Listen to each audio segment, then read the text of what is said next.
Con el doctor Atahualpa Kramer de la Facultad de Ciencias, que va a conducir la sesión, y obviamente con el doctor Víctor. ¿Te pueden interrumpir, supongo? Sí, claro. Sí. No. Entonces creo que no hay nada mucho que decir, no. Ok, continúo. En lo que llegan los demás. Estábamos platicando, estoy haciendo como una clase quizá elemental para algunos, pero la idea básica es convencerlos, ¿verdad? La emergencia de estas variables diferentes termodinámicas, las variables mecánicas, quizá no lo he insistido, las variables mecánicas típicas en un sistema termodinámico son la presión y el volumen. Pero eso mi punto es que esas son, sí, el sistema está confinado como en un vaso, en un recipiente con paredes rígidas y nada más. Pero como todo es así, como que quedó en la termodinámica, no había de otros sistemas y entonces quedó que eso era. Sin embargo, como lo estoy repasando la vez pasada, los experimentos actuales que confinan a los gases ultrafríos, de los cuales voy a hablar más, lo hacen por medio de potenciales ópticos y magnéticos. No son botellas, son potenciales inhomogéneos, típicamente osciladores armónicos, aunque no siempre son osciladores armónicos. Y entonces, al ser confinados por un potencial armónico, que es el caso que estoy tratando, entonces la presión y el volumen usuales dejan de ser variables termodinámicas. Las correctas son otras y eso es lo que he estado tratando de convencerlos y lo que quiero llegar después son las consecuencias de esta nueva termodinámica, que no es nueva, simplemente son diferentes variables mecánicas, ¿verdad? Y en donde me quedé la sesión pasada es que les estaba convenciendo que lo que le llamo yo el volumen global, a falta de ser un mejor nombre, creo que es bueno decirle volumen global, es que emerge solito de las matemáticas. Quizá no he sido lo suficientemente vehemente, yo creo que sí, de que cuando yo platico de esto a gente parecería ser que es una cosa que se me ocurrió a mí, de que mi cabeza no muy cuerda, se me ocurre que esta es una buena onda de usar estas variables. No, los quiero convencer que salen solas, que la física estadística nos avienta y nos dice, esto es lo que debes de usar, no lo que tú creías. Y claro, entonces hay que entenderla un poquito mejor, ¿sí está claro? Entonces, la vez pasada nos quedamos repasando cómo podríamos calcular el número, está un poquito acá, ¿no? Está un poquito grande mi transparencia, pero lo que está calculando aquí es el número medio. Es un gas ideal cuántico contenido en paredes rígidas. No me obedece. No, me dijo Luis que no. Puedo tener que mover para acá. Híjole, va a estar aquí un buen rato. En paredes rígidas, les recordaba yo que la energía de una partícula en una caja, a particle in a box, que es una de las cosas básicas que uno aprende en cuántica, es esta energía que está aquí, nada más que esta es una caja en 3 dimensiones del lado LX, LY y LZ. ¿Sí está claro?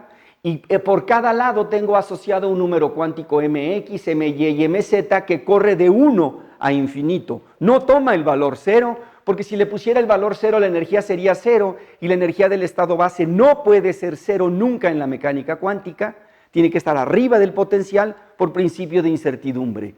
Y entonces el estado base es cuando M es igual a 1, MX igual a 1, MY igual a 1 y MZ igual a 1. Pero lo que quiero enfatizar es que cada una de los lados de la caja rígida tiene su propia L. Y lo que quiero calcular es el número de átomos promedio cuando el sistema, yo sé, tiene temperatura dada y potencial químico dado, que es el gran canónico. Y les recuerdo pues, que el número está dado simplemente por la suma de los estados de una partícula, todas las m's desde 0 hasta infinito de este factor que es la distribución de Bose-Einstein. ¿Ok? Y entonces si yo puedo hacer esta suma me va a decir cómo el número de partículas depende de la temperatura, del potencial químico y del volumen que está escondido acá. ¿Ok? Pero tomo el límite termodinámico y el límite termodinámico me obliga a que estas sumas las convierta en integral. De hecho, no es mi opción. Casi las tengo que convertir en integral y en los libros nos lo ponen al revés. Y ayer lo dije al revés. ¿Lo queremos pasar a una integral? No. Se hace una integral a orden más bajo. Y entonces, ¿cómo hago la integral? Es un ejercicio muy rápido que les voy a pasar las notas después. El que tenga interés en echarse la talacha lo puede hacer. Déjenme para qué lado voy, ya no sé para qué lado voy. ¿Voy bien aquí? Sí, ¿verdad? Aquí estaba yo ayer, ¿no? Y entonces la idea, ¿verdad? Es un truco, hay muchos trucos, se llama encontrar la densidad de estados. Fíjense, la suma va sobre las m's, pero el sumando solamente depende de la energía, no depende de las m's directas, sino depende de este factor que es la energía del estado que está acá. Y entonces cuando tomo el límite termodinámico, estas sumas las puedo convertir en integrales primero sobre una cantidad y luego sobre la energía. Y es lo que quiero hacer rapidísimo para convencerlos que cuando lo haga en un oscilador va a volver a salir el volumen global.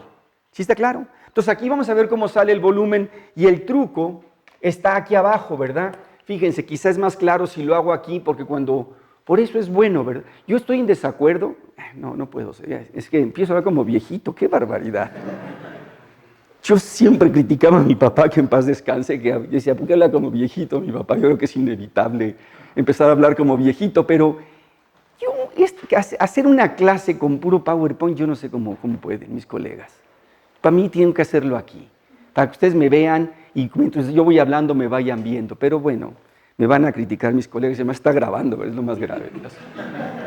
Y algunos saben muy bien de quiénes estoy hablando, entonces. Pero bueno, fíjense, nada más déjenme hacer una suma. Quiero hacer la suma de mx igual a 1 hasta infinito. Y quiero sumar sobre mx, y aquí tengo un integrando que depende de mx, pero depende de mx a través de la energía epsilon mx, my y mz. Y entonces en la energía, yo veo, ¿verdad?, que la energía hay una parte que depende solamente en x, que es la que me interesa, que depende de m, pero al cuadrado, ¿verdad? mx entre l al cuadrado, lx. Y entonces yo quiero pasar esta suma en el límite termodinámico, quiere decir que Lx está tendiendo a infinito, lo tengo que hacer muy grande. Y entonces, llámese el resultado. Entonces, por eso les digo cómo hacerlo, ¿no? Pero podemos hacerlo de diferentes maneras. Una manera es definir una variable kx, que es un momento, que es mx pi entre L, o mejor, lo escribo como pi entre Lx por mx.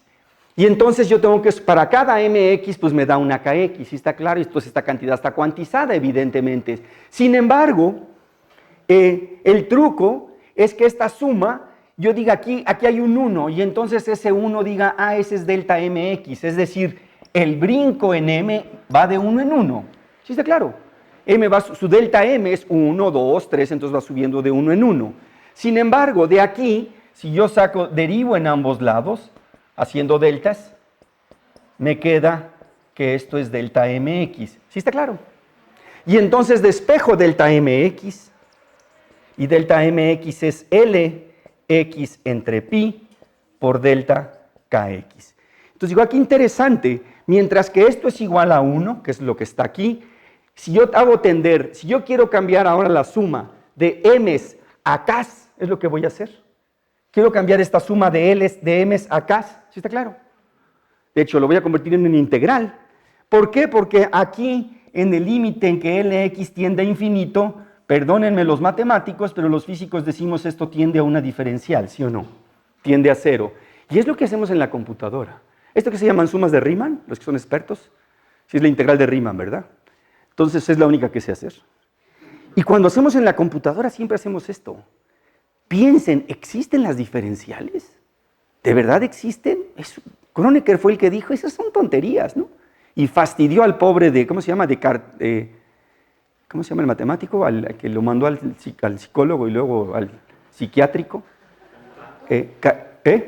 A Cantor, ¿no? Cantor es el que estaba hablando de las diferenciales. La gente usaba diferenciales y Kronecker decía, no, eso no existe, ¿no? Pero Kronecker era una persona poderosa y el otro pobre era un hombre más débil en su personalidad y acabó en el manicomio, Cantor, ¿no? Pero la historia es bien interesante, no saben de computadoras, pero las computadoras lo único que hacen es esto, ¿eh? Todas las integrales que hacen en la computadora hacen esto. Nunca hacen esto. Eso lo hacemos en nuestra cabeza y para 3 casos que no sabemos nada más. La gaussiana y las cuadráticas y no hay más, ¿no? Bueno, y entonces esta cosa, pues la podemos aproximar como la integral, ¿verdad? De Lx entre pi por diferencial de kx. Y fíjense, kx, aunque m empiece en 1, como si pongo m igual a 1, Lx tendiendo a infinito me la hace 0, y entonces va desde 0 hasta infinito. Y esa es la forma en que lo corregimos. Esta cosa en realidad tiene más términos. Tiene más términos que si los dividimos todos entre Lx queda y todos los demás se van a 0. Pero tiene más términos. ¿Sí? Y la gente se preocupa, mucha gente se ha preocupado, ya ahora menos, pero hubo una época en que hubo muchos estudios sobre densidades de estados de sistemas finitos. Seguramente sigue habiendo, la gente que hace sistemas dinámicos, y toda la gente se preocupa de estas cosas. Entonces los físicos decimos, me quedo aquí, ¿no? Y lo hago igual. Y entonces lo que hago aquí, y entonces lo hago, sí es entonces lo hago, y entonces aquí ahora sí, las tres sumas se convierten en estas tres integrales, y aquí aparece Lx, Ly y Lz. Pero fíjense que tomé el límite termodinámico en las tres direcciones. Aunque el cociente entre ellas no tiene por qué ser 1. Puede ser que la Lx sea más grande que la Ly, pero las creciendo en la misma proporción, con la misma razón de aspecto lo traducimos. ¿Cómo se traduce eso bien en español? ¿El aspect ratio? ¿Es correcto decir razón de aspecto? Es horrible. Yo siempre he creído que esta vez es incorrecto. ¿Sí está claro? El cociente en cualquiera de ellos debe ser una constante, evidentemente, y entonces la energía tiende a un continuo, y entonces ahora sí ya podemos hacer la integral, y la integral son tres integrales. Pues decimos, sí, pero mira, realmente nada más estamos integrando una variable que es función de las tres, entonces hacemos un cambio de tres integrales a una sola integral en epsilon, y el truco, les decía, es notar que estamos integrando un octavo de una esfera, ¿verdad? Es un octavo de una esfera, y lo primero que hacemos es calcular el número de puntos o el volumen de la esferita, del octavo de esfera, que nos da esto, y al diferenciarlo nos da la densidad de estados. Si lo diferenciamos nos da la densidad de estados, y aparece que la densidad de estados crece como el volumen, o sea, es infinita la densidad de estados, pero crece como la energía, como epsilon a la 1/2. Eso es crucial para un montón de cosas que pasan, y esto es lo que nos dice que es una caja. Lo demás son factores físicos y matemáticos. Lo importante es que va como b por epsilon a la 1/2, y cuando hacemos la integral, entonces la podemos escribir muy bonito, como aparece en los libros, que da igual a esta función que voy a regresar al rato. No quiero detenerme aquí. Lo importante es que n es igual a b por una función de muy t. Y entonces, si tomo el límite n tendiendo a infinito, tengo que tomar el límite b tendiendo a infinito, porque muy t son intensivas, esas no pueden variar. Entonces, si n tiende a infinito, no le queda de otra b más que tender a infinito para tener termodinámica. Muy sencillo. Y entonces ahora hacemos lo mismo con las otras variables, lo voy a hacer más rápido, pero la idea es exactamente la misma. Aquí las integrales sí empiezan las sumas sí empiezan en 0. Sí, pero la energía del estado base no es 0, es 1/2 de h barra omega x. Y tenemos un oscilador en x, un oscilador en y y un oscilador en z.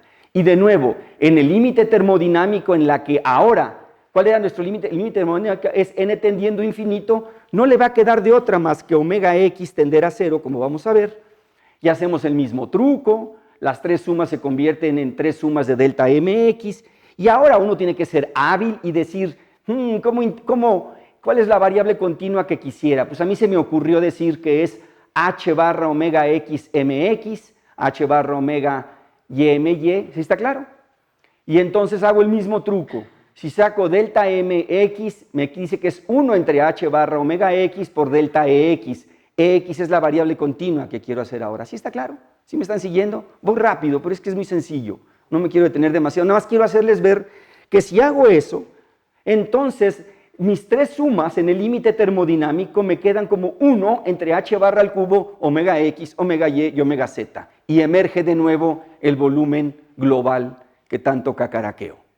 ¿Sí está claro? Y entonces lo que sigue es que decimos, mira, tienes que integrar sobre epsilon x, epsilon y, perdón, ex, y z, pero siempre están sobre esta figura. ¿Qué esta figura qué es? La otra no les dije, la otra era k cuadrada más kx cuadrada más ky cuadrada más kz cuadrada igual a constante. Eso es una esfera, muchas gracias, y resultó que era un octavo de esfera. ¿Y esta qué es? X más y más z, un plano. Son estudiantes de la Facultad de Ciencias. ¿Cuántas? Que llevaron geometría analítica, ¿no? Ya se los bajaron a un curso, ¿no? En tu época todavía... Sí, son 2 cursos, creo que eran 4 antes o 3, ¿no? Una salvajada. ¿Quién está viejo aquí que haya estudiado en el plan anterior? ¿Nadie es antes del plan 2001? No. ¿Tú sí? No. ¿No? Qué joven eres, tú también eres del para acá. Ok, bueno. En fin, está padre, ¿no? La geometría analítica es de las cosas más bonitas que hay. Y entonces resulta ser que es un plano, pero es un cachito de plano que parece un Boeing, el famoso Boeing del oscilador armónico, que es este, ¿sí está claro? Y otra vez es el mismo truco, pero lo que les quiero hacer ver que aparece el volumen acá, la integral sobre las las cambiamos a una integral sobre épsilon, entonces el truco es de nuevo, pues ese es un Boeing que está ahí, hay que integrarlo, lo integramos su valor y nos sale que es épsilon al cubo por b. Lo diferenciamos y al diferenciarlos nos sale que la densidad de estados es de nuevo proporcional al volumen, que ya me lo aceptaron, espero. Y que cuando digan por ahí, sí, es una tontería que hace el profe, digan, no, sale solita, por favor, no me echen la culpa a mí, ¿no? Pero fíjense qué interesante, la épsilon no va como épsilon a la 1/2, va como épsilon al cuadrado, y eso hace toda la diferencia.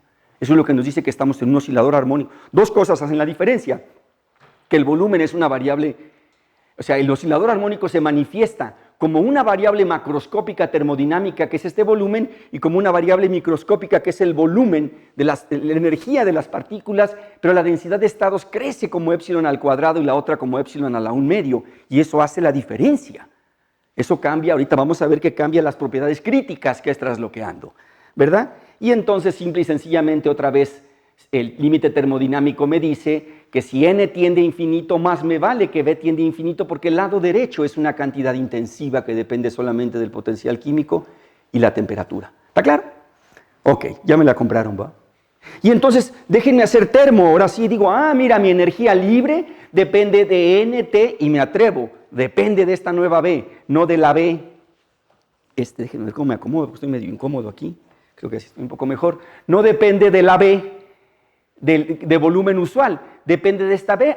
Y entonces tomo su diferencial y me dice dF debe ser igual, identifico la derivada como siempre, que es la entropía, identifico el potencial químico y digo, mira, pues tengo que identificar una nueva, que se llama la conjugada al volumen. La parcial de F con respecto a B, con un signo menos es igual a esta variable P, y entonces déjenme llamarle, esa es la presión global, a falta de un mejor nombre, es la presión global, y entonces puedo hablar que tengo una ecuación de estado.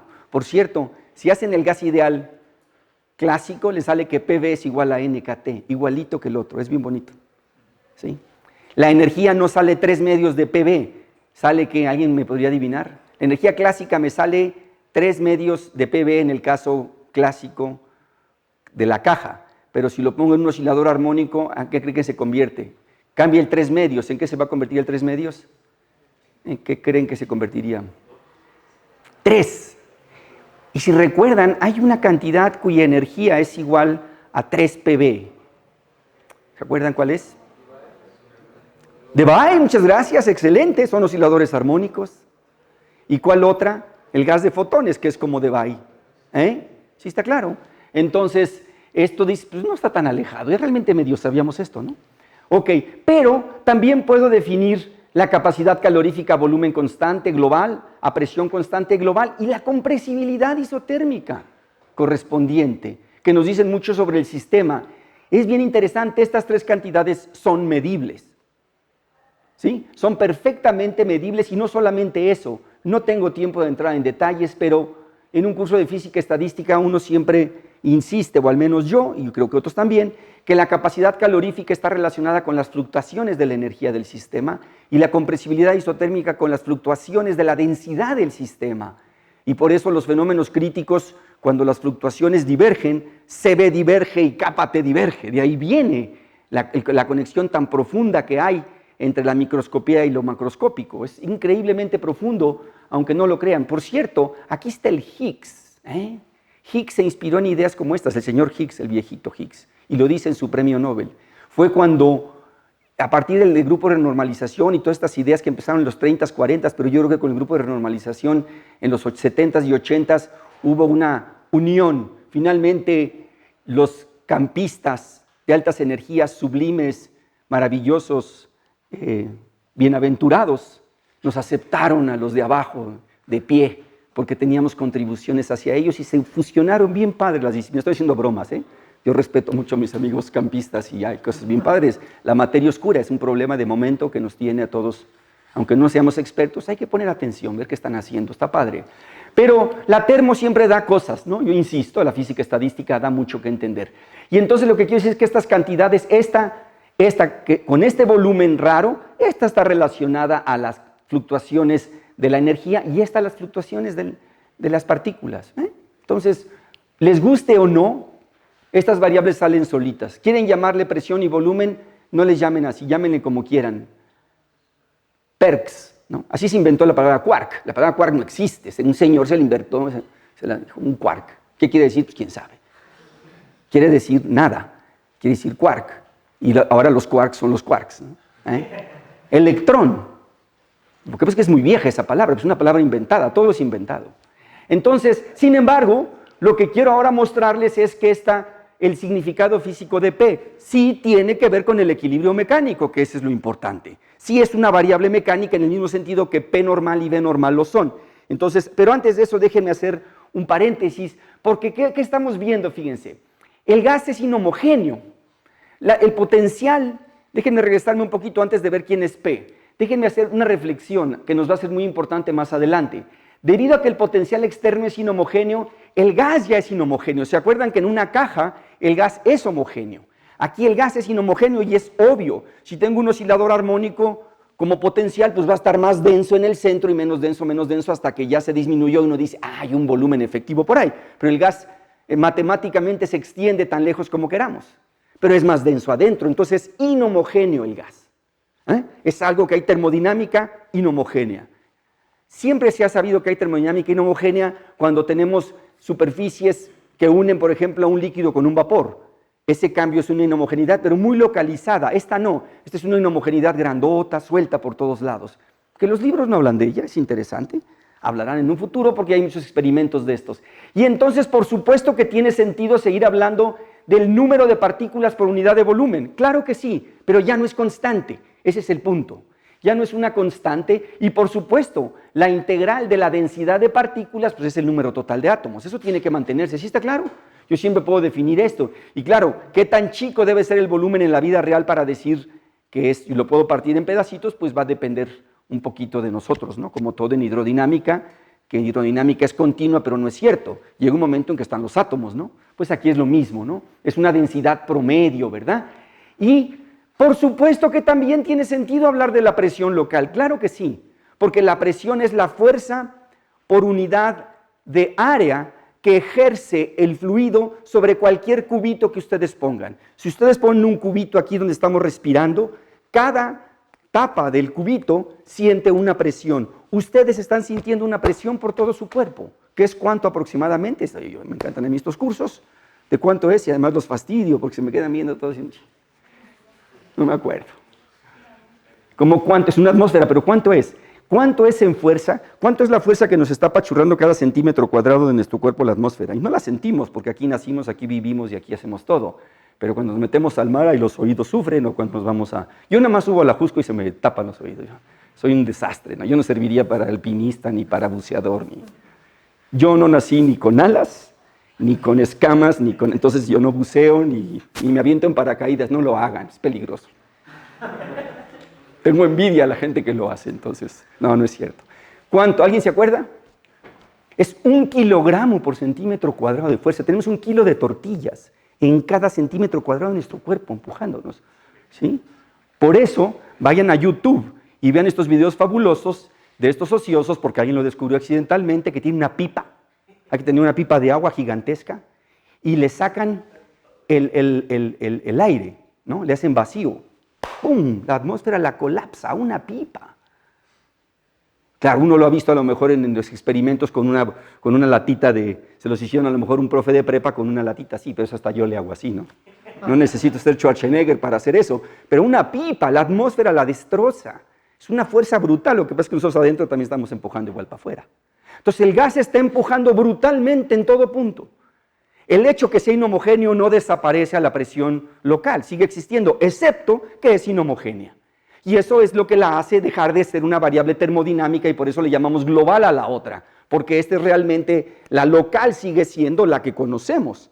la de Newton. Newton siempre tiene que estar allí tarde o temprano, ¿no? Aunque yo estoy muy cuántico, y ustedes también, Newton siempre es el límite grandote con el que no nos agarramos, entonces tampoco hay que despreciarlo, ¿verdad?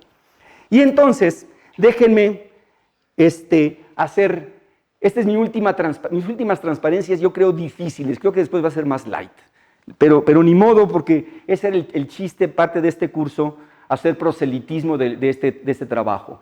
Entonces, fíjense, déjenme hablar de la presión global y lo que voy a hacer es válido para un gas ideal o no, es irrelevante lo que voy a hacer. Entonces, vamos a hacer un poquito de física estadística. ¿Se acuerdan que F es igual a menos KT, el logaritmo de la traza? ¿Entienden lo que es la traza? Sí, ¿verdad? Es sumar sobre una base que queramos del sistema H, la que queramos, ¿no? Es la suma de todos los elementos de la diagonal. Esa es la traza y eso es lo que nos dice la física estadística, que esa es la energía libre en el límite termodinámico, por supuesto. Y entonces P es igual a esta derivada, y entonces pues la hacemos ingenuamente y decimos, pues esa derivada, el logaritmo es 1 entre el argumento por la derivada del argumento, y pues nos da esto que está aquí, ¿no? Y entonces P es igual a menos la parcial de H con respecto a B. De hecho, el derivar el hamiltoniano con respecto al parámetro externo y tomarle el promedio está en Landau, y Feynman lo usó a tal grado que hay gente que le llama esto la fórmula de Feynman-Gellman o algo por el estilo, ¿no? Entonces, no hay nada nuevo bajo el sol, ¿no? Entonces, nuestra presión no es otra cosa más que el cambio del hamiltoniano o de la energía con respecto a los parámetros externos. No es otra cosa más que eso, promediada en el ensemble apropiado. Puede ser en cualquier ensemble, por cierto. Aquí yo lo estoy diciendo en el gran canónico. No, esto lo estoy diciendo en el canónico, puede ser en el que sea. Pero de H solamente el potencial depende de B, entonces solamente la derivada del potencial. Y si lo hago para nuestro potencial sencillo, el oscilador armónico isotrópico, me queda que es esta fórmula bien interesante, fíjense, a ver, también un poquito de álgebra nada más. Me queda que es el promedio, o sea, háganlo para un isotrópico, para omega a la 2/3, y luego háganlo para cuando las omegas son diferentes, ¿ok? Se los voy a dejar de tarea. Pero vamos a hacerlo isotrópico, que quisiera que en todas las direcciones es la misma frecuencia. Y entonces, derivar con respecto a omega al cubo es derivar omega al cuadrado con respecto a 1 entre omega al cubo. Y si lo hacen, le queda que es 2/3 de esta cosa por otra vez el potencial. Pero es el promedio del potencial integrado, porque tengo un integral. No, este integral no vale, perdón, es un error. Es esta suma. Pero esta suma, soy bien mañoso y la puedo transformar en un integral metiendo la delta de Dirac. ¿Sí está claro? Y entonces me queda la integral del potencial, que es un potencial por el promedio de la delta de Dirac. Y resulta ser que este promedio de la delta de Dirac es la densidad, porque me cuenta dónde hay partículas. Entonces, el promedio de la delta de Dirac desde el punto de vista clásico es la densidad promedio. Lo podrían hacer también usando mecánica cuántica, pero hay que hacerlo con un poquito más detalle y con segunda cuantización sale muy bonito y no me voy a meter en eso. Créanme que este caminito me dice que esto es la densidad. Toda fórmula cuántica, clásica, es cuántica si la sabemos rehacer. Si cambiamos integrales por trazas y tomamos en cuenta, las simetrías de las funciones de onda. ¿Ok? Para los que saben más física estadística, no quiero meterme en eso, no es lo importante es que vean que la presión termina siendo igual a un factor. Entonces, identificamos esta cantidad como la densidad de partículas. Entonces, de la teoría emerge la importancia de la densidad del sistema. Bien padre también. No es, ahí estaba metida. Y claro, las fórmulas termodinámicas son función de la densidad local, que nada nos sorprende. Y entonces al final acabamos con esta fórmula que está acá, que este es uno de mis, entre mis amigos, y espero que con ustedes ahora, algunos son mis amigos, los otros pueden ser mis amigos, yo quiero ser amigo de todos. No se peleen con nadie, por favor. O sea, saben, en la ciencia nos tendemos a pelear muy fácilmente porque nos calentamos y no es personal, nunca una discusión científica. ¿Sí está claro? Lo importante, esto me lo dijo Van Kampen, y a ver si lo puedo repetir como me lo dijo, pero porque un día me puse a alegar con él, con un profesor sazo, no sé si saben quién es Nico Van Kampen, pero lo conocí, tuve el privilegio de conocerlo, fue un gran científico holandés, físico estadístico, heredero de toda la tradición física estadística de Holanda, ni más ni menos. de las mismas universidades donde estuvo Van der Waals, donde estuvo Kamerlingones, donde estuvo Kramers, donde estuvo medio mundo. Él era el heredero, fue director de tesis de doctorado de Rosalío Rodríguez aquí en la UNAM. Su sobrino es premio Nobel, esos que digo, ¿cómo le hicieron, no? Él era profesor Sasso, es uno de los grandes profesores de la física estadística. Nico van Kampen, muy querido en nuestra comunidad, pues es de otra generación, ya falleció. Pero un día yo discutiendo con él acaloradamente, me dijo, mira, lo importante no es que tú tengas la razón o que yo tenga la razón. Lo importante es que lo que tú dices sea correcto o lo que yo digo sea correcto. No es personal. Yo dije, ¿no es lo mismo? No, no es lo mismo. No se trata de que yo tenga razón, se trata de que lo que yo diga sea correcto. Entonces no se peleen, por favor. ¿Okay? Nunca hay que pelearse discutiendo ciencia y nos las pasamos peleando nosotros haciendo ciencia.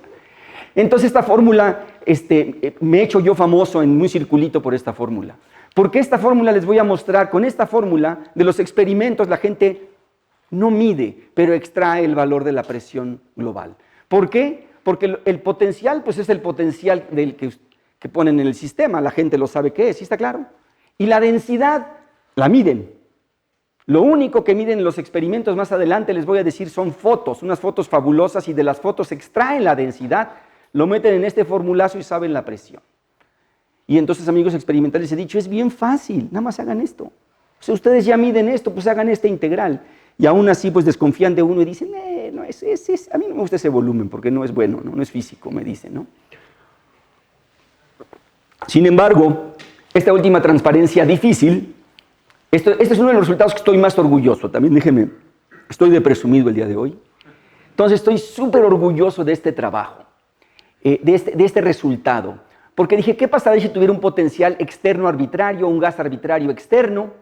Y uso esta fórmula y toda la física estadística. Y deduje que está acá, fíjense. Esta fórmula, si ustedes ponen aquí el potencial externo del oscilador armónico, les da la fórmula anterior. Pero esta es totalmente general. Cuando la deduje estaba yo feliz. Y esencialmente Clausius la dedujo hace unos 170 años. También. De hecho, esta es la fórmula famosa del virial. Fíjense, R punto, ¿quién es el gradiente de B? El gradiente de B es la fuerza que ejerce el potencial externo con un signo menos, el potencial externo que ejerce la fuerza sobre los átomos, ¿sí o no? Y el primer momento de la fuerza se llama el virial. ¿Por qué? No lo sé. Se pierde en la historia. No viril, virial. Es el virial de la fuerza. Es el primer momento, estas cosas antiguas, latinas, muy bonitas que hemos perdido. Pero ese es el famoso virial. Y dije, oye, esto es el virial. Y voy que me pongo a buscar y Clausius esencialmente tiene la misma fórmula escrita.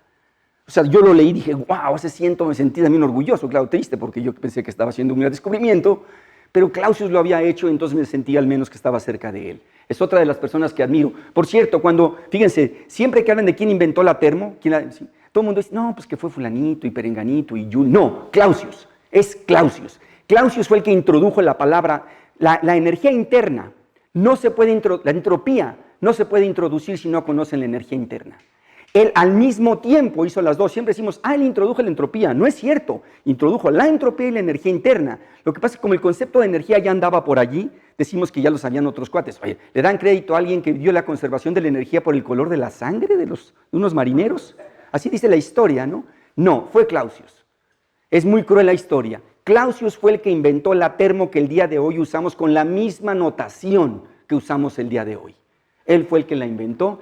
Y Clausius también descubrió esta fórmula, pero con P y B acá las comunes y corrientes, efectivamente, no con estas nuevas. Entonces no es otra cosa más que la generalización del teorema de Clausius del virial, pero es consecuencia aquí hay un error, consecuencia del equilibrio mecánico local.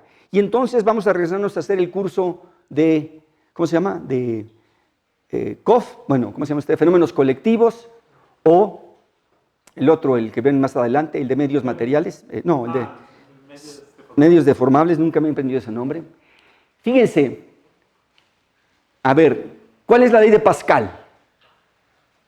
¿Cuál es la ley de Pascal? ¿Qué les dice la ley de Pascal en un recipiente cualquiera?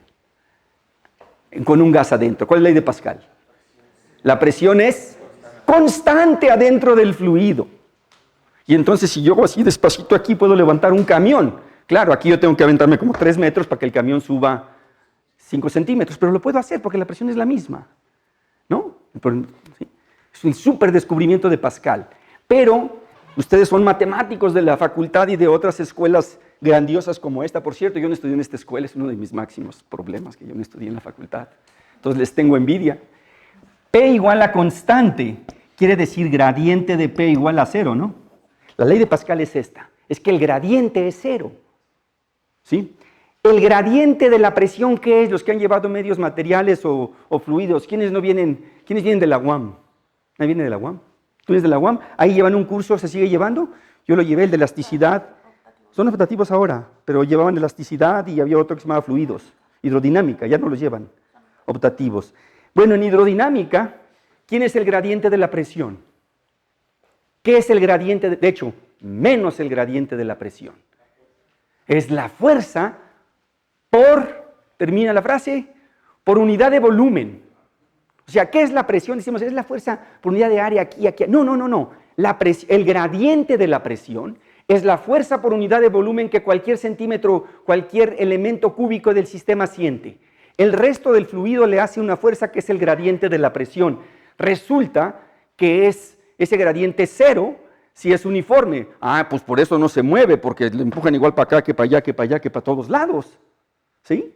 Pero el gradiente de la presión es menos el gradiente de la presión es la fuerza por unidad de volumen que el fluido ejerce sobre sí mismo en cualquier elemento de volumen.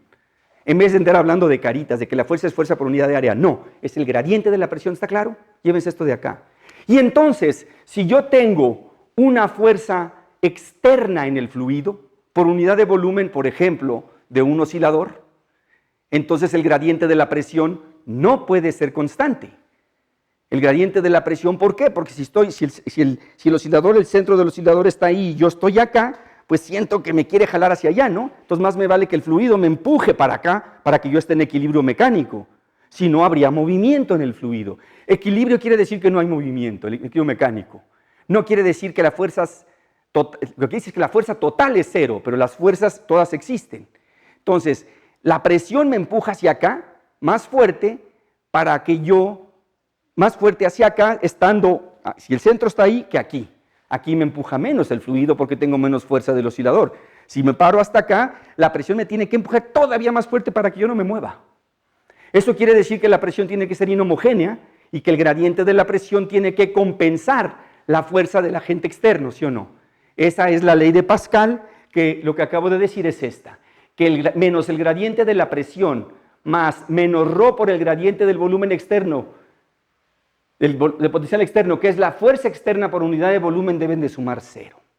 Si ustedes le sacan el virial a esta cantidad, quiere decir que la multiplican por R punto y la integran sobre todo el volumen, les da el lado derecho. Yo también estaba fascinado, dije, wow, está padrísimo. ¿No? Sí. Pero eso no también pasa, por ejemplo, si se paran diferentes... Por supuesto, claro. Lo que pasa es que cuando siempre hablamos aquí en la atmósfera, suponemos que hacemos un experimento en el laboratorio, la densidad aquí es menor que acá, pero la puedes despreciar. La presión que sientes arriba de tu cabeza es menor que la que sientes en los pies. ¿Está claro?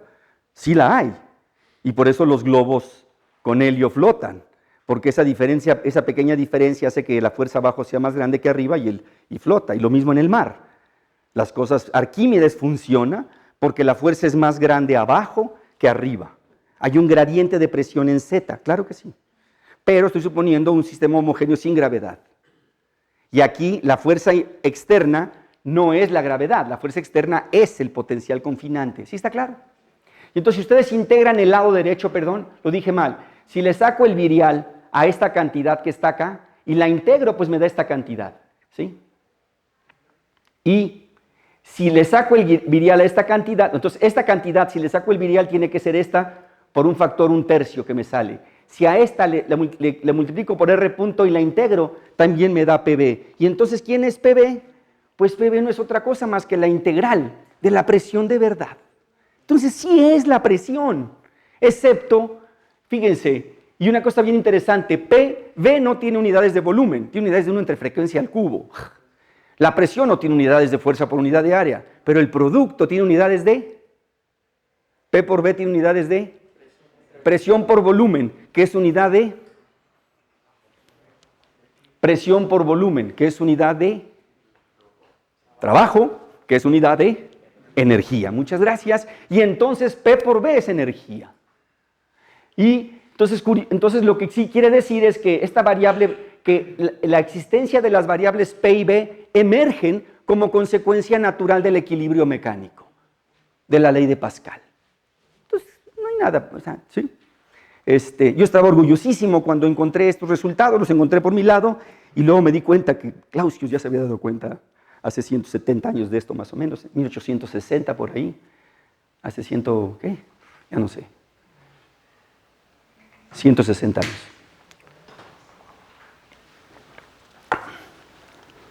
Ok, ya no le voy a seguir, pero si calculamos el trabajo, resulta que le sale que es menos PdB, por supuesto. Si lo hacen con cuidado, les va a salir que es menos PdB que otra cosa. Toda la termo sale perfecta, ¿no? Entonces quiere decir que esta es la manera correcta, apropiada. Ya no lo vuelvo a decir, ya me dan chance, ¿ok? Ya los convencí. Realmente por eso le acepté a Luis venir acá, para hablarles de mi religión. Ok, entonces ahora cambiemos un poquito, vamos al más ligero. ¿Cómo son los experimentos? Fíjense, vamos a hablar un poquito de los experimentos y ver cómo nos acercamos a los experimentos. Aquí estoy muy orgulloso porque uno siempre anda buscando figuras en el internet, ¿sí o no? Cuando uno hace una presentación en PowerPoint, uno va al internet y busca, y se piratea cosas que a veces no debería de hacerlo uno porque pueden tener copyright. Pero estas son mediciones en el laboratorio aquí en la UNAM. Es un esfuerzo de unos 15 años que llevamos haciendo varios colegas, sobre todo Rocío Jáuregui y un servidor, Rocío quizá más que yo, pero yo también. Los dos tenemos muchos años pugnando porque aquí en México tuviéramos un laboratorio donde se pudieran hacer cosas de este estilo, ¿no? De gases ultrafríos. Y finalmente hace unos 6 años conseguimos 20 millones de pesos, ¿no? Un dineral, $1 millón. En aquella época eran más, era como $1,5 millones, en 2012 por ahí conseguimos la lana. La UNAM nos dio 10 millones. Y creo que fue Narro el rector. De vez en cuando los rectores, ¿saben? Ellos tienen una cajota con mucha lana. Es la pura verdad. Sí tienen mucha lana por ahí los rectores, claro. Sí la tienen y entonces de repente dicen, a ver, ¿a quién le suelto lana? Yo creo que sí somos muy honestos, ¿no? Seguramente hay transitas en México, transotas en la universidad, pero la universidad es muy limpia y no tienen ni idea de la cantidad de, ¿cómo se llaman estas auditorías que nos hacen? Es brutal, ¿no? Nos tratan como si fuéramos ladrones. Entonces yo no creo que haya gente transa y no creo que ningún rector sea transa. De que come bien sabroso, sí. Tiene chofer, tiene comida sabrosa, sí. Y secretarias ahí que le traen el café y toda la cosa. Es una cosa escandalosa. Bueno. Pero de vez en cuando los rectores van y hablan con los directores y dicen, a ver, ¿quién está haciendo algo interesante? Y ahí les van un varo, ¿no? De vez en cuando ocurre. Y a muchos les ha tocado, hay mucho para bios, los bios han recibido mucha lana, los físicos menos, pero tuvimos la suerte hace unos 6, 7 años que nos dieron 10 millones de pesos y CONACYT nos dio los otros 10 millones. Como teníamos 10 millones, CONACYT nos puso 10 más. Entonces con 20 millones arrancamos y hemos conseguido más dinero y tenemos varios laboratorios en el instituto gracias a eso, dentro de algo que se llama un laboratorio nacional de materia cuántica. Qué nombre tan suena. Y entonces Jorge Semán, que fue estudiante como ustedes de la facultad, como algunos de ustedes, yo le di termo y no sé, igual las mismas materias que doy toda la vida, le di un par por allí y se fue a hacer un doctorado con mi amigo brasileño que les comenté, con Vanderlei Bañato, que lo voy a mencionar más adelante, y luego se fue a hacer un postdoc a Italia con otro colega, Giacomo Roati, ya se acercó mucho a nosotros, hemos hecho muy buena amistad con él, es la gente de Florencia, que tienen cosas muy padres en Italia, y esta es una imagen de un gas de litio, que son fermiones. Litio 6 es fermión, litio 7 es bosón. Recuerden, cuando este numerito que está aquí es par, es fermión, y cuando es impar es bosón. ¿Sí? ¿Por qué? Porque el litio, recuerden que los elementos, su nombre viene del número de protones. Litio tiene 3 protones, si no tiene 3, ya no es litio. Si tiene 2, ¿qué es? A ver cómo anda su química. Aquí nadie sabe nada de química. Si tiene 2, ¿qué es? Helio, muy bien. ¿Y si tiene 4? Ah, ¿verdad? Berilio. Entonces, protones nos dice, pero tienen otros bichos que se llaman neutrones, ¿sí o no? Y los neutrones son necesarios para agarrar a los protones porque si no explotan por la fuerza eléctrica. Y entonces pueden tener más o menos neutrones. Y eso los hace, se llaman isótopos. y eso determina si son fermiones o bosones, porque el número de electrones siempre es igual al número de protones. Estoy pensando en átomos neutros, no en iones.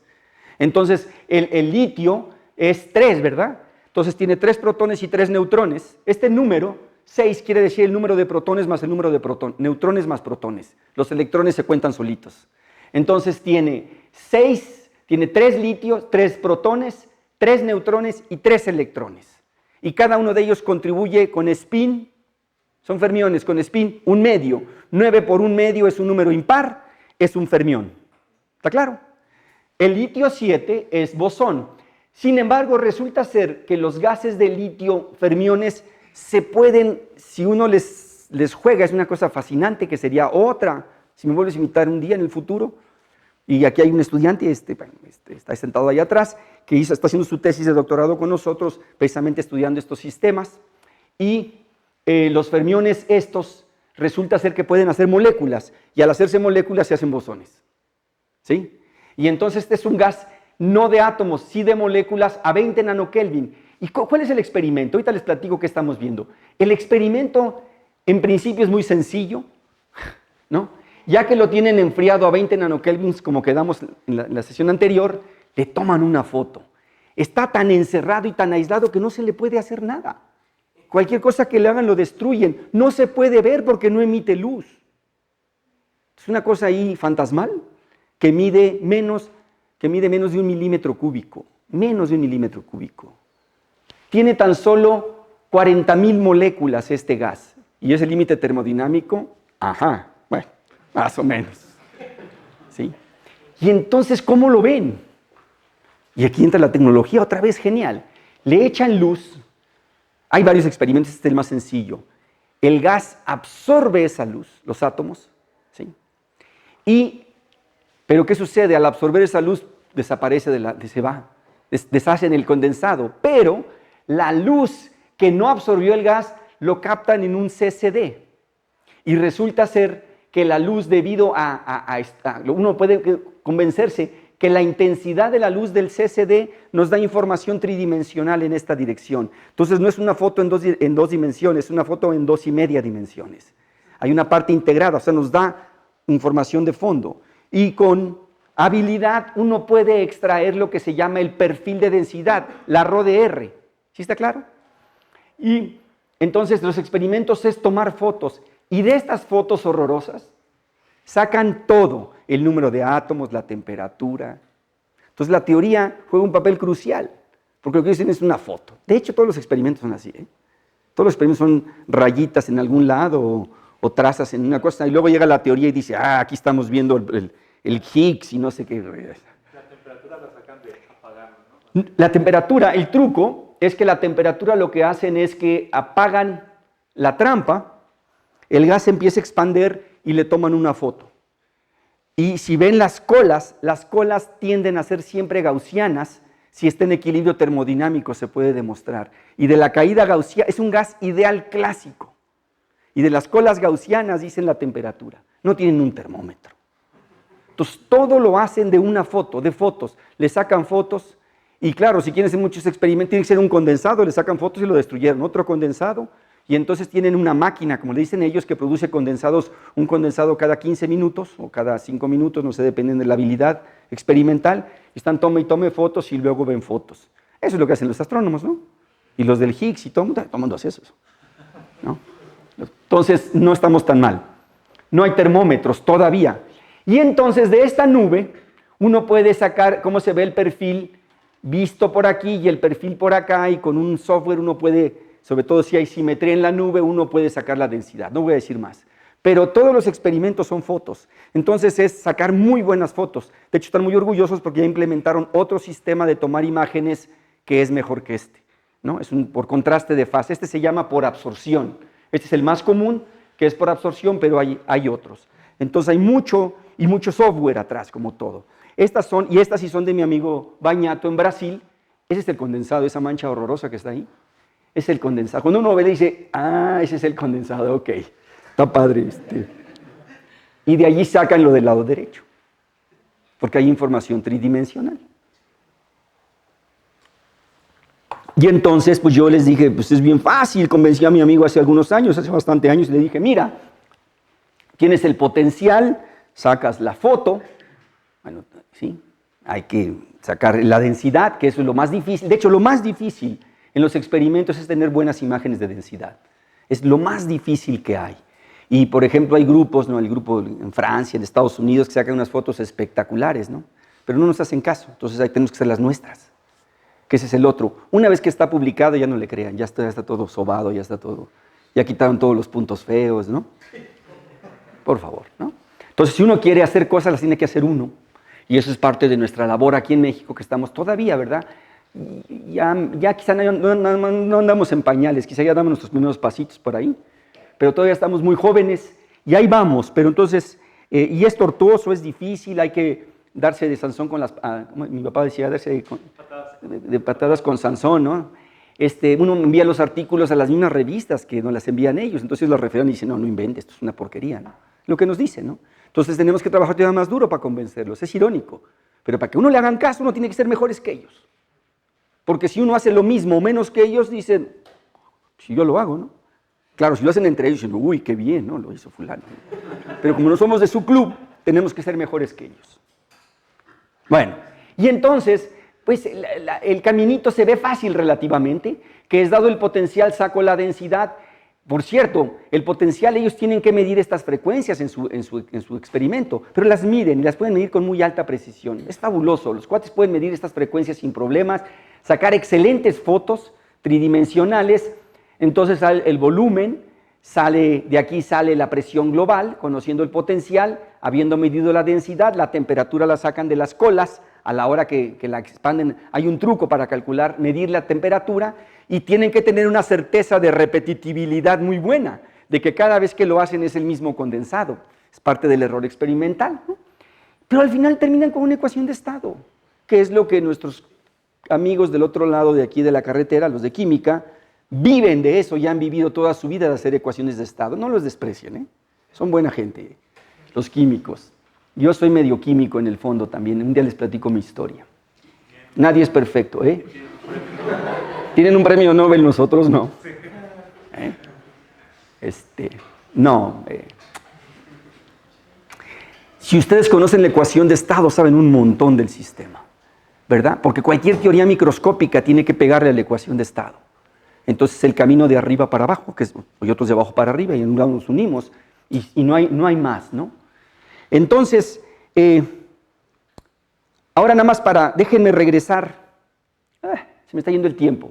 En mi plan está hablar de condensación de Bose-Einstein, ¿la reviso o no? ¿Sí? No. Es un poquito, bueno, sí, rápido, increíblemente rápido. Sí, dime. ¿Me puedo interrumpir? Sí. Para preguntarte algo, antes a lo mejor pasar a otra cosa. Toda la parte que presentaste pues, tiene que ver con la función de partición, o sea, clásica y cuántica, Sí. ¿no? Pero, bueno, hace muchos años, o algunos años, tú y yo trabajamos en las cuestiones que tienen que ver con la segunda cuantización Sí. de todo este asunto. Exacto. O sea, no sé, nos podrías contar o les puedes contar a los muchachos un poco esa parte, no se conecta aquí directamente o se puede obviar. Quizá más adelante, no, si uno lo quiere hacer a fondo, se puede, o sea, estoy tratando de hacer una introducción. Puedo llegar más adelante, recuérdame esa pregunta, en un momentito quizás sí podemos hablar de eso. Espero llegar hoy, estoy viendo que me queda poco tiempo todavía, unos 40 minutos, me queda como un poquito menos de la mitad, ¿no? Media hora. No, dice que empecé a las... No, son 5 para las 10, son 35 minutos mínimo. Ok. Entonces... Te recuerdo. Sí, me recuerdas. A ver, rápidamente. Hace rato hicimos este cálculo y nos da, les escribí esto que está acá, donde estas son las funciones de Bose, se llama, ¿no? La G de 3 medios, existen toda una familia que son GS de alfa, que es la función gamma de S, y es una integral de x a la S menos 1, y entonces la S es el 3 medios por el factor de Bose, ¿ok? Y esas integrales se llaman polilogarítmicas, están súper estudiadas hasta el cansancio, matemáticas las tiene, es fabuloso. Son muy bonitas y cada vez sabemos más de ellas. Yo estoy sorprendido, yo creí que ya estos libros viejos que uno veía de funciones especiales, no, todavía se puede aprender un montón.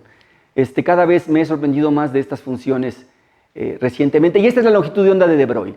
Y entonces, ¿en qué consiste la condensación de Bose-Einstein? Fíjense, para T mayor que Tc, el potencial químico es negativo siempre. Y el número de ocupación de Bose está dado por esta cantidad para todos los valores de M, incluido el estado base. M1, ¿sí? Incluido el estado base, y entonces N entre B es igual a esta cantidad que está acá. Entonces, si yo fijo N entre B, quiere decir que la temperatura y el potencial químico se ajustan. ¿Sí está claro? Voy a fijar el lado izquierdo, lo hago igual a una constante, tengo un número de partículas en una botella, y quiero saber cuánto vale, pongo el potencial químico negativo y encuentro la temperatura que le toca. Y resulta ser que todas las partículas, la distribución de Bose es válida para todos los estados. ¿Sí? Un pequeño comentario es que el estado base estrictamente es mx, my y mz igual a 1. ¿Sí? Sin embargo, la energía del estado base de una partícula la podemos poner como 0 por el límite termodinámico. Ya quedamos. ¿Sí? La energía es 0, aunque siempre debemos de recordar que el estado base está bien claro que es un estado base de un medio seno o un medio coseno gigantesco que cubre toda la caja. ¿Sí está claro? Eso que nos dicen que la condensación de Bose-Einstein en el momento es 0, no es cierto, es falso. Es falso, pero así lo dicen todos los libros. Lo estoy confundiendo de más. No se preocupen. Entonces, es un pequeño warning nada más ahí. Sin embargo, si ponemos muy idénticamente a 0, resulta ser que si ponemos muy igual a 0, la temperatura no es 0. La temperatura toma un valor que lo definimos como temperatura crítica, tal que el valor de la función G3 medios de 0 multiplicada por la temperatura a la 3 medios por unas constantes nos da esta constante. ¿Sí está claro? ¿Sí? Y entonces esto define la temperatura crítica y dice uno, ¿qué importa? No, hay una cosa bien curiosa. Lo interesante es que el potencial químico, nos regresamos a la distribución de Bose, el potencial químico no puede ser positivo, porque si fuera positivo existiría una energía positiva tal que igual a mu positivo nos daría 1, nos daría 0, E a la 0 es 1, 1 menos 1, 0, y nos diría que hay un número de partículas igual a infinito en algún punto. No. Peor que eso, se podría hacer negativa esta función. ¿Sí está claro? Entonces el potencial químico tiene que ser necesariamente positivo para este problema. Perdón, necesariamente negativo, a fuerza. Y aquí ya llegó a 0. Entonces Einstein en persona se preguntó, ¿qué pasa si yo me bajo de esta temperatura? Si yo me bajo de esta temperatura, este factor se va a hacer menor, es T a la 3 medios este factor. Si bajo la temperatura T a la 3 medios, el potencial químico ya se me quedó en 0, ya no me suma N entre B. ¿Sí está claro?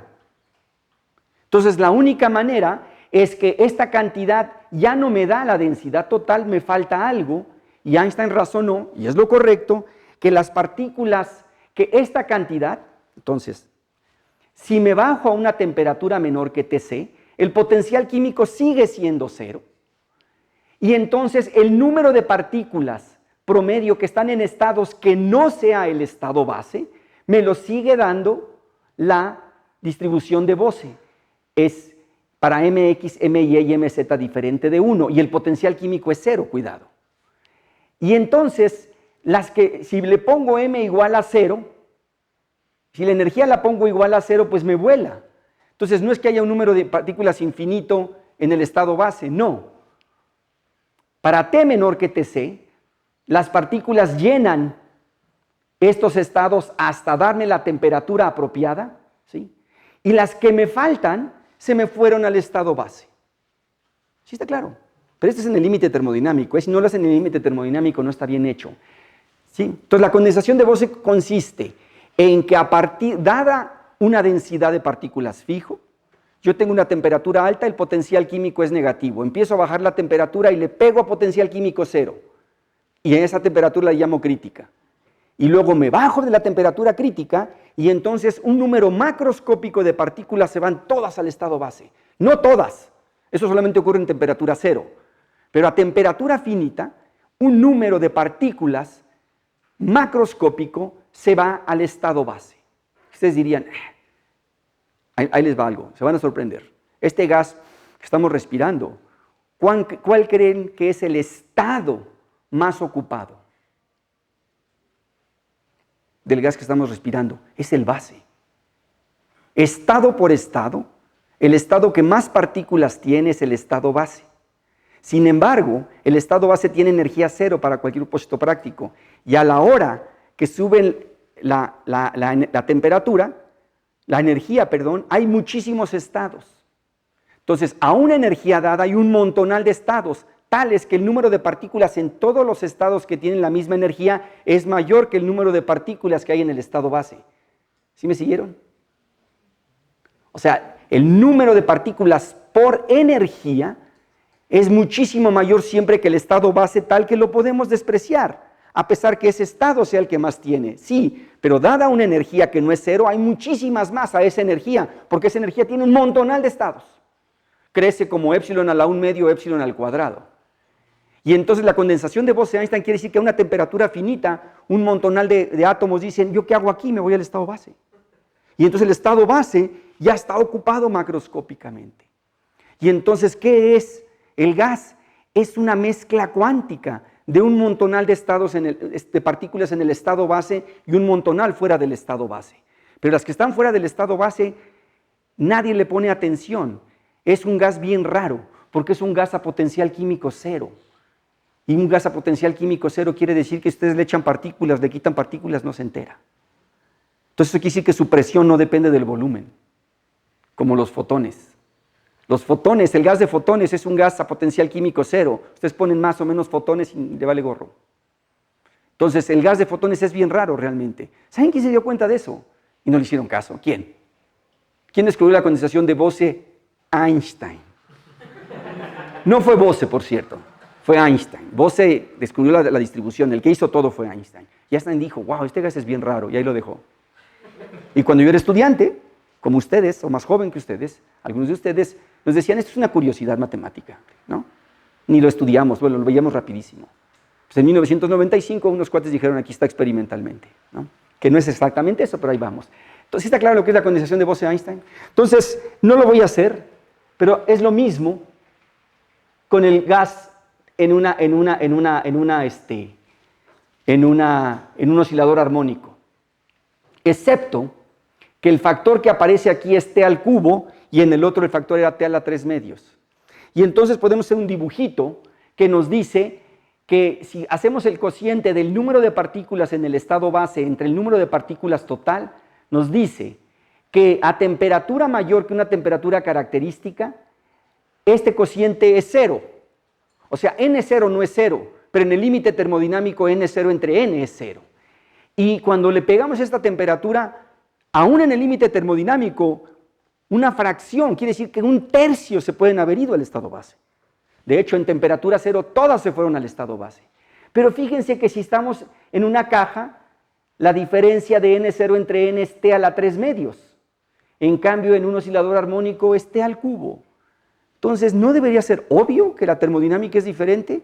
Es diferente.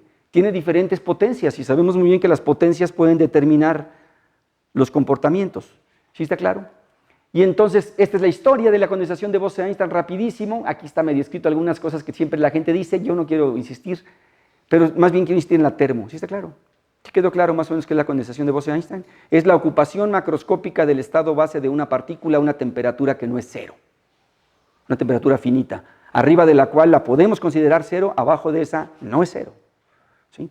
Y entonces, ¿cómo es ese estado macroscópico? El problema, la vida real es muy cruel, y es que los gases ideales pues son ideales y no existen en la naturaleza.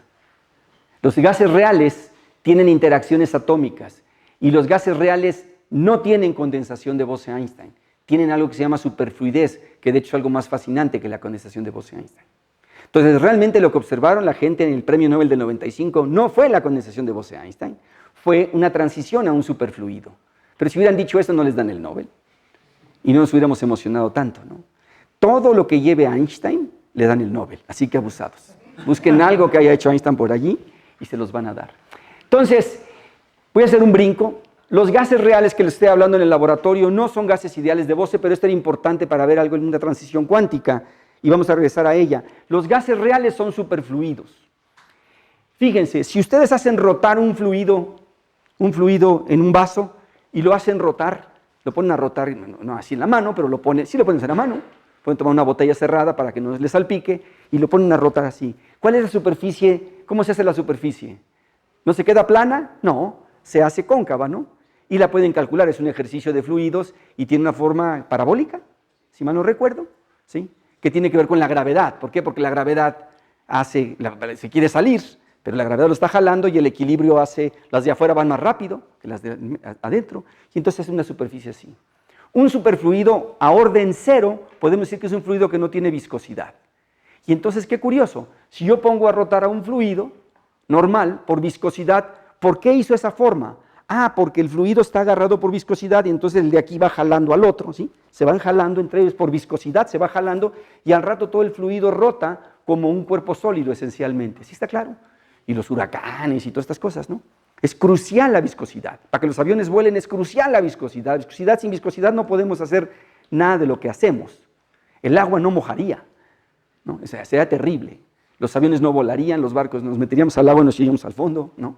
En el mar, no nos empujaría. La viscosidad juega un papel importante. Si no hubiera viscosidad, pues nos daría la vuelta, no nos empujaría. Bla, bla, bla, bla. ¿No? No habría miel.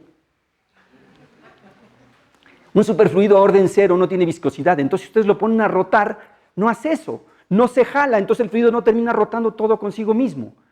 Y entonces la gente dijo, eso viola el principio de conservación de momento angular, porque si yo lo pongo a rotar, ¿a dónde se va el momento angular? Y el genio de Feynman dijo, hace vórtices. O sea, el momento angular que debería de hacer que toda la muestra rotara, como no tiene viscosidad, manifiesta de otra forma su falta de viscosidad, pero su conservación de momento angular y genera vórtices que son vórtices cuánticos porque su circulación es proporcional a h, la constante de Planck, veces un número entero. ¿Sí entienden lo que es la vorticidad un poquito? ¿Sí? Está helado esto, no la tomen, hasta el ratito. Entonces, la falta de viscosidad hace que, por ser cuántico, o sea, las leyes de la conservación siempre son buenísimas. Por estarlo rotando, tiene que cargar momento angular, pero no puede hacerlo como lo hace un fluido normal, como que está helado, ¿no? Si lo hago así, ahí está el ejemplo, ¿no? Ahí está el ejemplo, ¿no? De hecho, es bien padre. Si toman una botella y la hacen bien fuerte, se hace un remolino, ¿no? El excusado, ¿no? Cuando uno le jala, se hace un remolino, ¿no? Porque le dan momento angular de alguna manera. No es puro cuento que es en el hemisferio norte y sur, ¿no? Creo que sí, ¿no? Sí hay un pequeño efecto, pero es como es de segundo orden, ¿no? Si está cerca del Ecuador, el efecto sí es más notorio. Qué padre. Pero aquí uno lo puede hacer así, ¿no? Y entonces esto rota por viscosidad. Entonces si no tiene viscosidad y le estoy dando momento angular, ¿qué hace? Entonces el gas dice, no, yo tengo una manera de hacer conservación, genero vórtices.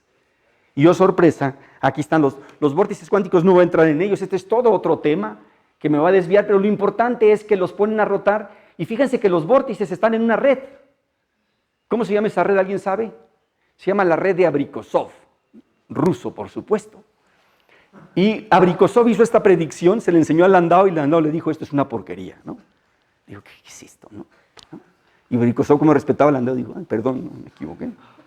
Y un día, de Landau, por eso, fue con Landau, y le dijo, mire, encontré estos vórtices, no en superfluidez, en superconductividad, que es lo mismo, nada más que de electrones, y Landau le dijo, esto es una tontería, porque tus vórtices, la red no está conmensurada con el cristal, esto está mal. La red tenía otro tamaño de red, dependía del campo magnético y todo, dijo, no, esto es una tontería. Pero luego llegó Feynman, en aquella época estábamos en la Guerra Fría, bueno, yo no había nacido, pero estaba la Guerra Fría, y los comunistas no se hablaban con los de acá, y era todo un desastre el mundo, y entonces Feynman dijo, la manera en que conservan momento angular es generando vórtices cuánticos. ¡Wow! ¿No? Y se abrió un campo de investigación y Abrikosov fue y le tocó la puerta a Landau, le dijo, mira lo que dice este gringo que sabemos que es bueno, y le dijo, públicalo, ¿no? Y le dieron el premio Nobel a Abrikosov, pero hace como 10 años, no hace 40 cuando lo debió haber recibido, porque así son los del Nobel, ¿no? Entonces, si viven demasiado les pueden dar un Nobel, Y entonces simplemente les quiero hacer ver que aquí estos son experimentos de un alemán en MIT, Ketterle, premio Nobel, y él ha visto vórtices en todos los superfluidos. Hay superfluidos atómicos como el que nos interesa, superfluidos fermiónicos como el que está haciendo Jorge Semán, y superfluidos puramente fermiónicos de los cuales no he hablado, y aquí están, la demostración, wow. El cuate ya tenía un Nobel, pues ya no le dieron otro a Ketterle. Y entonces el problema, lo que nos enfrentamos ahora, es que se nos echó a perder la teoría sencillita.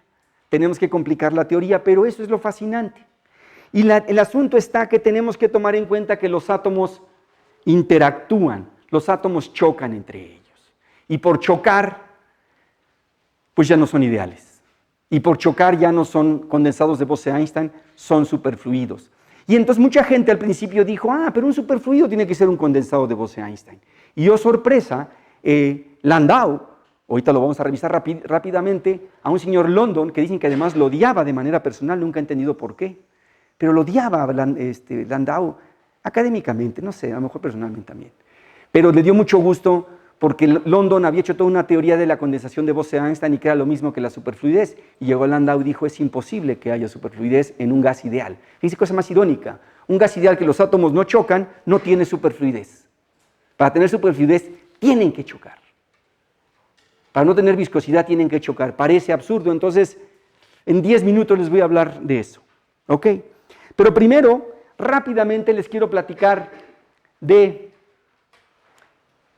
que a temperaturas muy frías, fíjense, esto es bien bonito, entra la cuántica otra vez. A mí por eso me gusta mucho este tema, me gusta la física, la física estadística y la cuántica, y entonces este campo los une, y todas estas teorías las hizo Landau y sus cuates con nombres raros como Bogolyubov, Abrikosov, en fin. Ya hablamos de Abrikosov, ahorita vamos a hablar de Bogolyubov.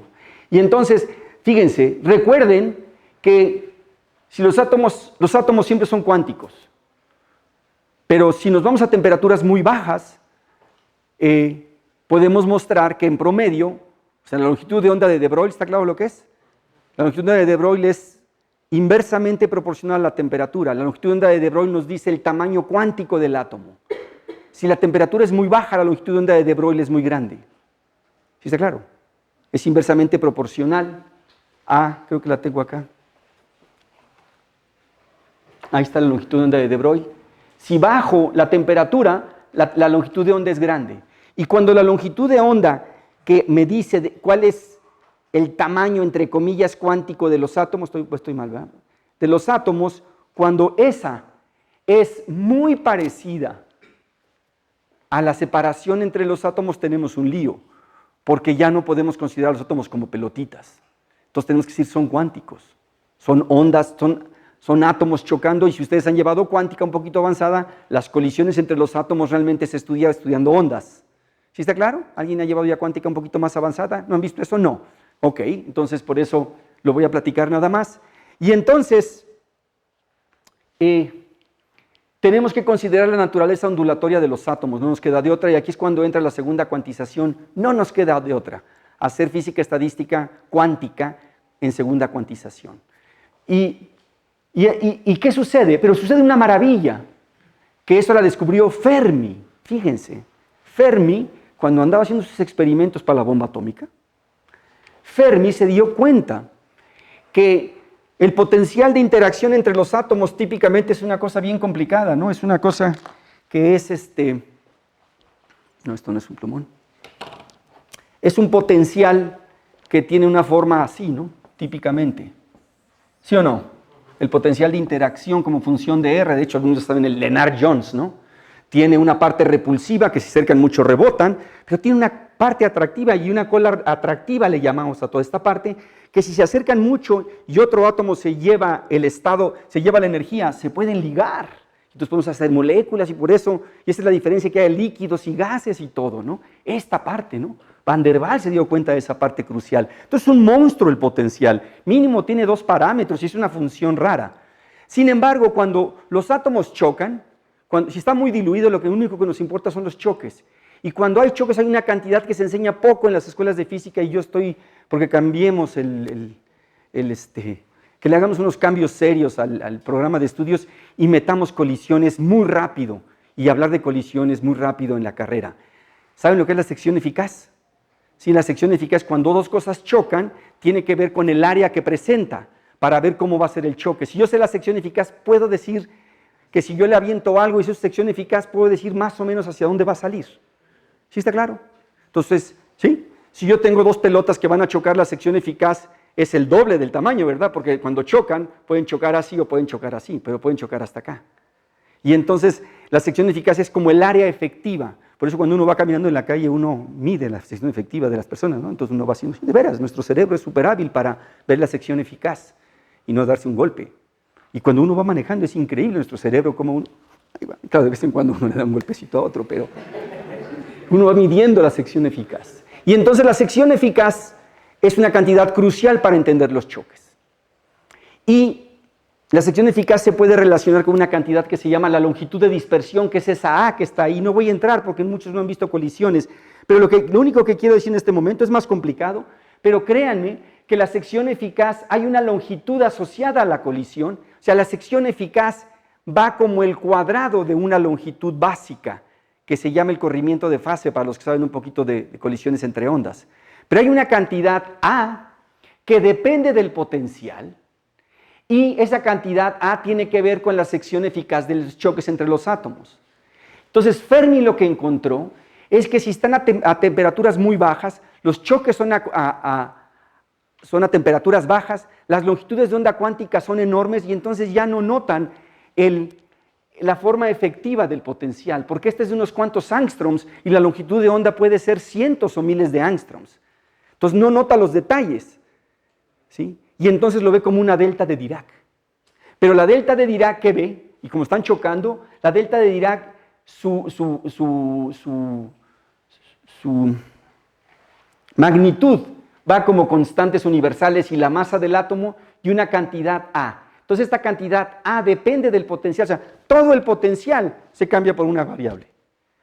Siendo que el potencial es bien complejo, se cambia por una sola variable que se llama la longitud de dispersión. Y para que haya condensación de Bose-Einstein tiene que ser positivo. A veces puede ser negativo, pero aquí lo vamos a considerar siempre positivo. ¿Ok? Y entonces esta cantidad, resulta que todo lo complejo se convierte en ese. Y por eso la teoría es increíblemente fácil, ya de por sí es difícil. Pero si no hubiera esta mejora, no hubiéramos avanzado.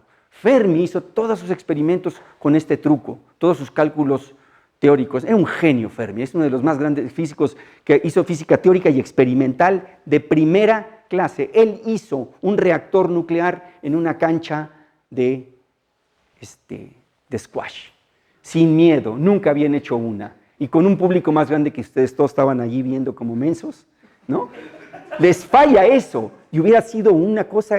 Y Fermi, el director de la universidad, el rector de la Universidad de Chicago, lo llamó y le dijo, oye, ¿no es peligroso? Y dijo él, no. Sí, pudieron haber tenido un meltdown, lo que pasó en Rusia, en Chernóbil. ¿Ya vieron la película Chernóbil? Véanla, por favor, está en HBO Go, piraténsela. Es una serie gringa, está bastante buena, creo yo. Les hace mérito a los científicos. Y entonces, no, pudo ser una tragedia, y Fermi se la jugó allí. Y sus cálculos los hacía con esta aproximación. Y entonces, las colisiones, entonces todo el potencial complicado entra en un parámetro nada más.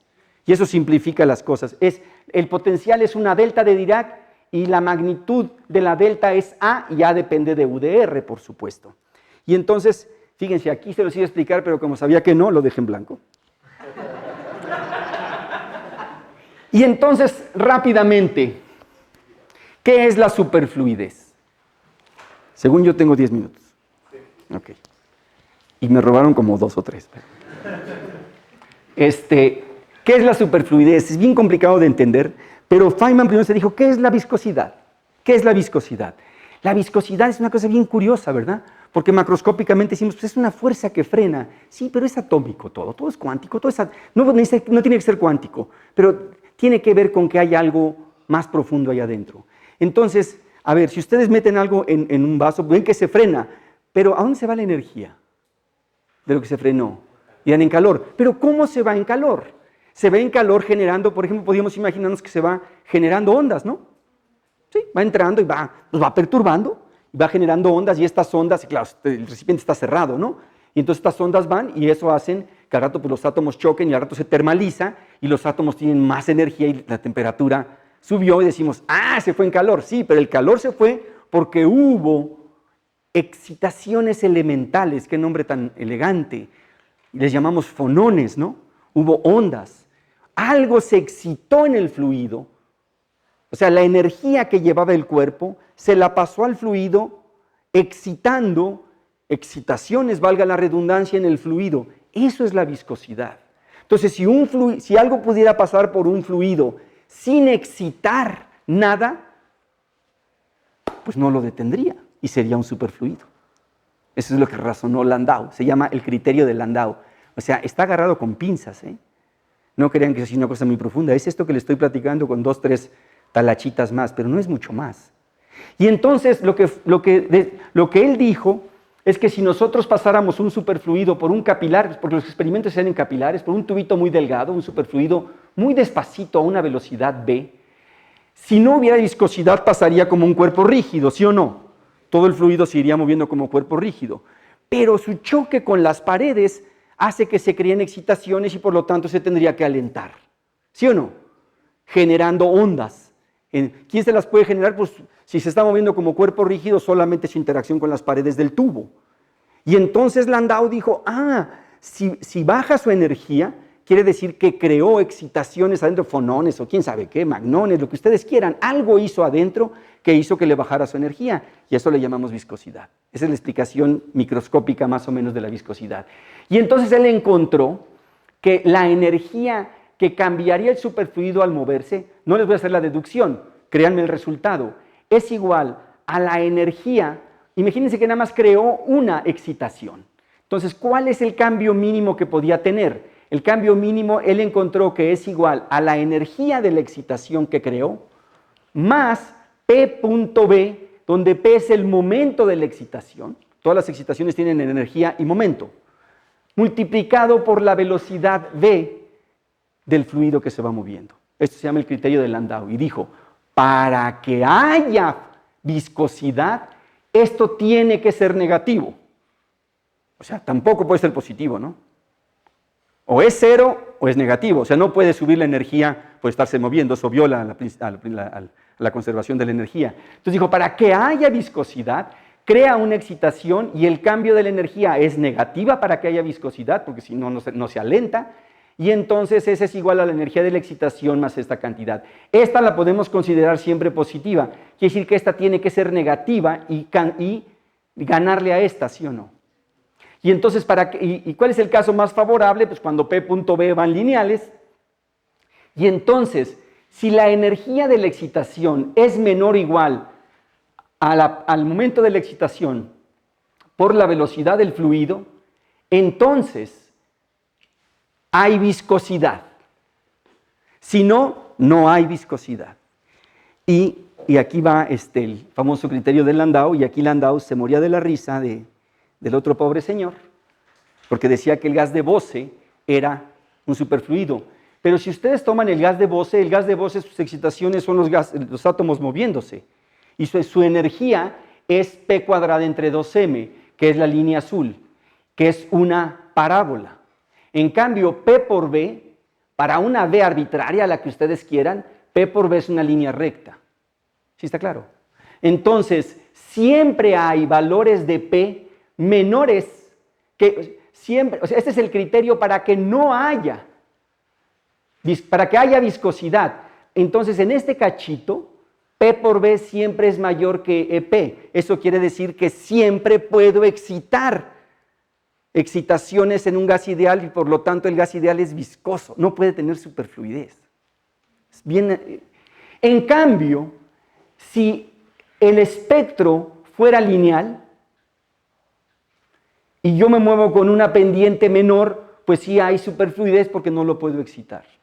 Y Bogolyubov, otro ruso, que por cierto ese no se llevaba con Landau, yo creo que lo regañó muy fuerte alguna vez, encontró que en un gas con interacciones, la energía de las excitaciones, que son ondas, son fonones, la energía de las excitaciones cinética tiene un término adicional que es proporcional a esa A. Entonces, si no hay interacción, este es cero y regresamos al gas ideal. Pero si hay interacciones, hay un término adicional.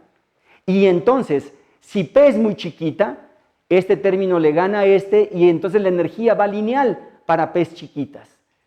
Y entonces esta es la velocidad del sonido en el fluido. Entonces, si hay interacción, podemos hacer que la energía de excitación sea lineal en cero y por lo tanto, si me muevo a una velocidad por abajo de esa, si el fluido, entonces el fluido se comporta como superfluido. Si me muevo a una velocidad mayor, ya no. Tengo una velocidad límite, que es esta que está aquí. Y resultó que en la teoría en el experimento era más baja, pero es otra historia. Y entonces este es el famoso criterio de Landau. Entonces, ¿qué quiere decir? Que si yo muevo un fluido lo suficientemente lento y no genera excitaciones, pues nada lo detiene, no tiene viscosidad. Pero para eso, su espectro de excitaciones tiene que ser tal que lo permita. Y resulta ser que si hay interacciones, puede, si no hay interacciones, no puede. Entonces necesitan las interacciones. Y el helio por eso tiene superfluidez y el gran descubrimiento fue ese que está aquí. Estuvo espeso, yo lo sé, pero no puedo hacer más. Y para terminar, el día de hoy, esta es mi última transparencia, ¿no? 3 minutos.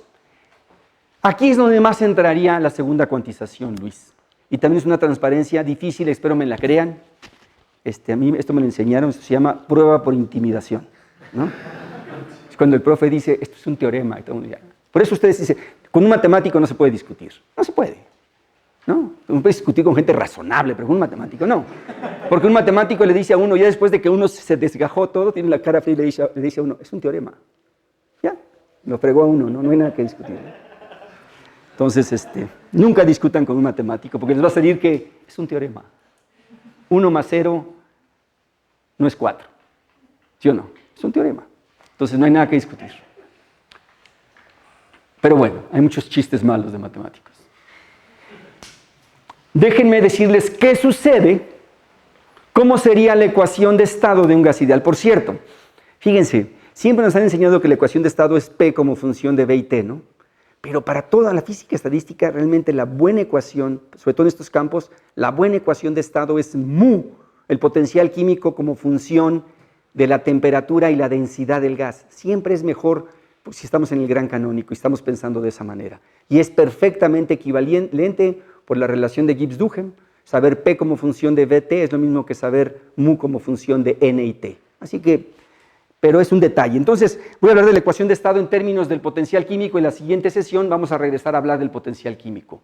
El potencial químico lo podemos considerar como la derivada de la energía interna con respecto al número de partículas, a entropía y volumen fijo, me equivoqué. Este es volumen fijo, no N fijo.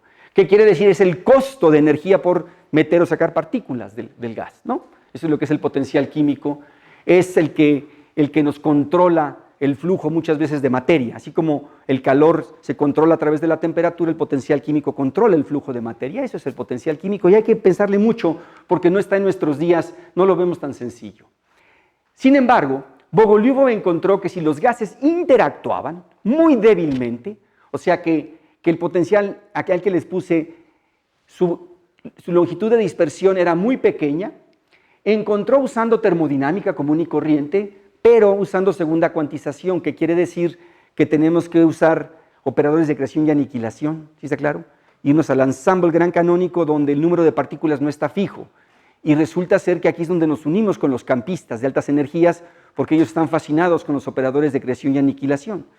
Y como esto es cuántico, las partículas se crean y se aniquilan igual, de la misma manera, y es donde entra la segunda cuantización. No sé si quisieras un poquito por allí, no puedo decir más, Luis. ¿Es suficiente o quisieras escuchar más? No, bueno, básicamente esto que sí. Decías, que, pues, recuerdo hace algunos años invertimos un ratote en estar calculando algunas cosas. Claro. Y me acuerdo muy bien que, bueno, es una manera muy natural, de alguna manera, conectando con el oscilador armónico cuántico. De hacer segunda. Exactamente, claro. de hacer algunos de estos cálculos. Sí. Y en el fondo todos son osciladores al final, ¿no? Sí. Ya ven, hay que saber el oscilador armónico. Pero bueno, rápidamente, en 1 minuto. Es tan complicado el problema que la gente no sabe realmente cómo calcular cómo se comporta un gas cuántico a temperatura diferente de 0, excepto si es ideal. Solamente medio sabemos a temperatura 0, porque es el estado base del sistema. A temperatura cero recuerden que la entropía es cero y el sistema tiene que tomar su estado base, pero no de una partícula, de todo el sistema, ¿sí está claro? Es el estado base de todo el sistema a temperatura cero. Y luego después se hacen teoría de perturbaciones a temperaturas arribita del cero. Hay libros y libros de eso. Acercarse a las temperaturas críticas ni de broma. Entonces, toda la parafernalia que hay de teoría de campo en física estadística es para temperatura cero o arribitita de cero. Pero con eso sabemos mucho, o al menos eso creemos.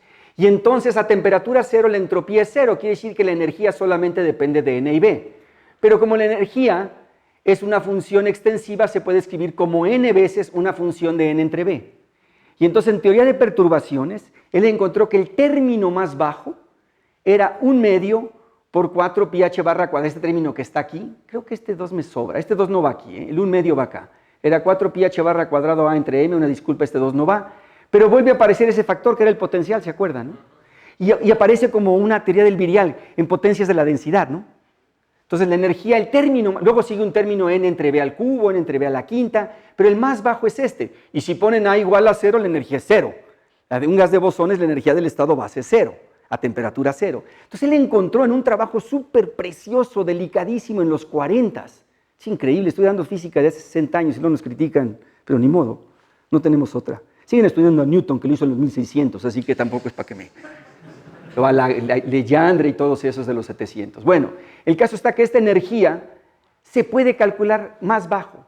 Y entonces le sacamos su derivada y nos da el potencial químico, que es mu como función de n entre b y t, es la ecuación de estado, pero t es 0, entonces no podría aparecer t. Entonces la ecuación de estado más bajita es que mu es proporcional a constantes, este 2 no va, perdón, me equivoqué, este 2 no va, es una constante por A, por la densidad, esto n entre b es la densidad de partículas, esto no es esto es en la caja todavía. Pero fíjense qué interesante, esto se llama la aproximación de Thomas Fermi. Fermi hizo todo también, ¿no? Era fabuloso Fermi. Y era un cucharero de primera, el cual sabía dónde quería llegar y llegaba, ¿no? La encontraba. Pero quiero hacerles ver algo, y hasta ahí me voy ahí le vamos a parar. Fíjense, bueno, primera, el potencial químico a temperatura cero, si sí interactúa, es bien facilito, depende de A depende del potencial, tiene que ver con las colisiones, y la densidad, n entre b, lineal en la densidad. Si A es 0, mu es 0, pero noten que si A es positivo, como debe de ser para los gases de Bose, si ponen A negativo resulta ser que la compresibilidad le sale positiva y entonces inestable. Entonces A tiene que ser positiva, entonces mu es positivo. Entonces el gas de Bose ideal se paró en 0. Eso quiere decir que para entrar a la cuántica tenemos que hablar de potenciales químicos positivos. Es bien bonito. Y a temperatura 0, cualquier gas estable a temperatura 0 tiene potencial químico positivo, que es algo importante. Y entonces esto lo vamos a utilizar un montón en la siguiente sesión. La siguiente sesión lo que voy a hacer es ya hablar de un trabajo nuestro muy reciente. A ver si me alcanza. En la siguiente sesión, pero espero que sí. Es un trabajo muy reciente de doctorado de un estudiante mío y trabajos pasados, pero de un trabajo que voy a darles crédito al final a todos. Pero yo creo que este es un buen momento para parar. ¿Ok? Muchas gracias.